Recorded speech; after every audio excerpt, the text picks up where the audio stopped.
good, bitch. You good? For now. I'm okay.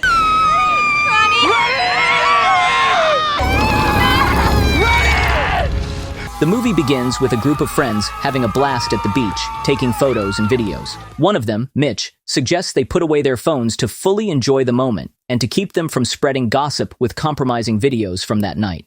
I need everybody to put your phones in the bag. You want to spend the rest of your spring break taking naked selfies of your vagina? Meanwhile, other guys named Gilbert and Vance find this gross, gooey blob thing in the sea, which grosses everyone out, but doesn't seem to bother them much as they leave it lying there on the sand. The next morning, it seems like the party's over. We see a group of friends who decided to camp out on the beach. While everyone is still asleep, a girl named Kaylee wakes up on the lifeguard shack with Mitch and notices a little bird stuck in the sand. She decides to go help it out, but then the sand swallows up the little bird, and Kaylee gets so scared that she wakes up her friends. She tells them not to touch the sand because it's dangerous, but her two buddies couldn't care less. They hop out of the car, and a few seconds later, the sand sucks them in.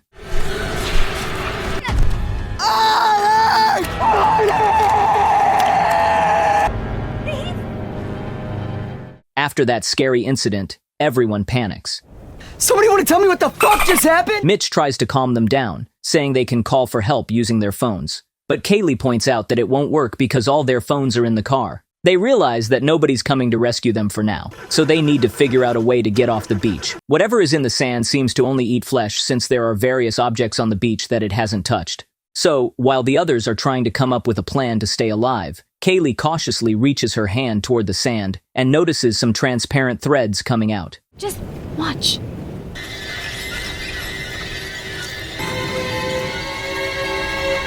Just then, Gilbert wakes up and finds himself trapped inside a barrel. He asks his buddies for help, but they warn him not to move, as stepping into the sand would be a disaster.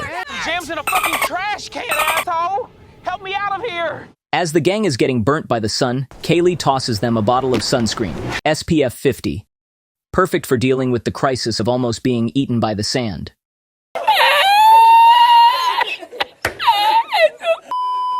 While they're applying it, she notices in the distance that the blob of mucus Gilbert pulled from the sea is now split in half. She concludes that this thing was the egg of a creature living beneath the sand, ready to munch on them. It's almost like it hatched. Like a monster? It's under the beach, it's under the sand.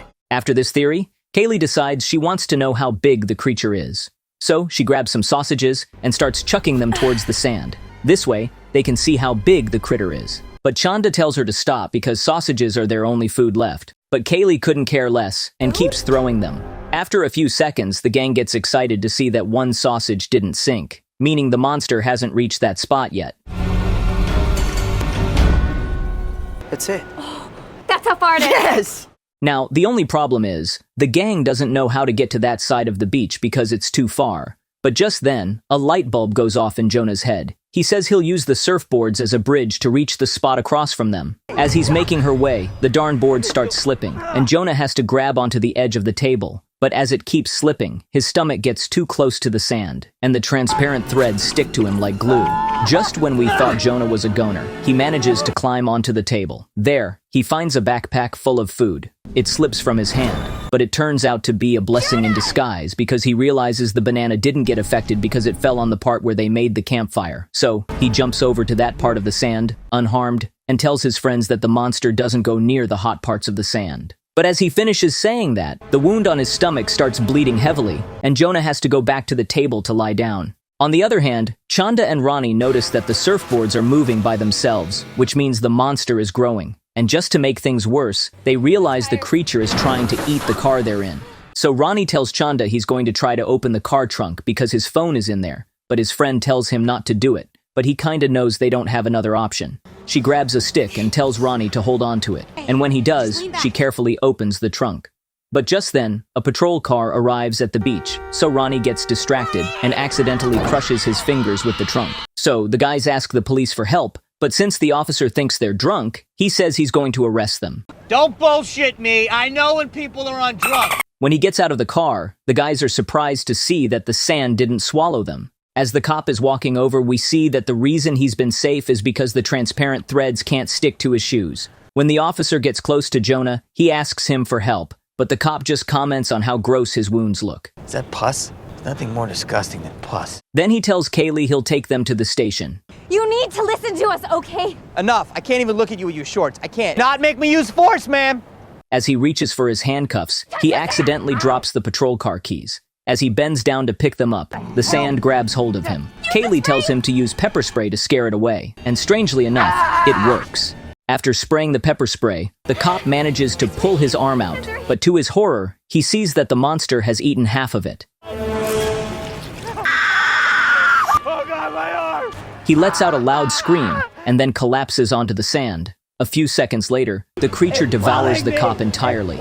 At that moment, Mitch decides he'll wear sandals to get to the other side of the beach, and to avoid being eaten, he asks Chanda to pass him a towel. Seriously? He figures if he falls, the creature won't be able to eat him because he'll be covered in fabric. But when Chanda throws the towel to him, clumsy Mitch loses his balance and falls into the sand. No! Oh, no! As expected, the creature devours him. Mitch's plan was good, but the execution was poor. Later, Kaylee has a light bulb moment and uses a piece of metal as a bridge to reach the car where her friends are. When she succeeds, Kaylee punches Chanda because it seems she betrayed her by having a night of passion with her boyfriend, who turns out to be Jonah. Oh, fuck! That's for screwing my boyfriend, bitch! Kaylee, Right here. I'm sorry. I didn't mean to hurt you. I love you. I love you too. After revealing such a betrayal, the girls help Ronnie to get his fingers out of the trunk, but their plan backfires, and they accidentally end up cutting Ronnie's fingers off. Come here. Despite that, Kaylee insists they must reach the table where Jonah is, so Chanda uses the piece of metal as a bridge, but when it's Ronnie's turn, he loses his balance because apparently these people failed motor skills class. That's your eye!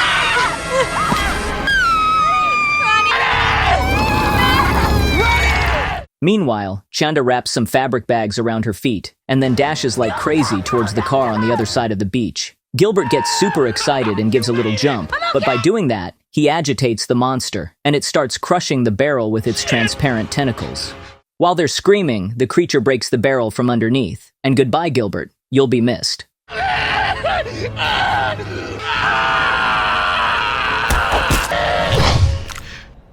On the other hand, the monster moves the car where Chanda is, causing her to slip and hit her head hard, knocking her unconscious. She doesn't wake up until it's dark. When she wakes up, she sees her friends still at the table, so she finds a self-inflatable raft in the truck and puts it on the sand. The guys use it as a bridge, and when they reach the car, the monster tries to attack Kaylee with its giant blue tentacles. Not willing to give up, Kaylee grabs a gallon of gasoline and throws it at the monster. Just as the creature was about to strike, Kaylee sets it on fire. Burn, you motherfucker! After all the chaos, Kaylee gets into the car and sees that Jonah, the cheater, has kicked the bucket. The next day, a surfer wakes the girls up and tells them to wait in the car as he calls an ambulance. But they say, "No way in hell," and run like crazy from the beach. It's gone. How do you know?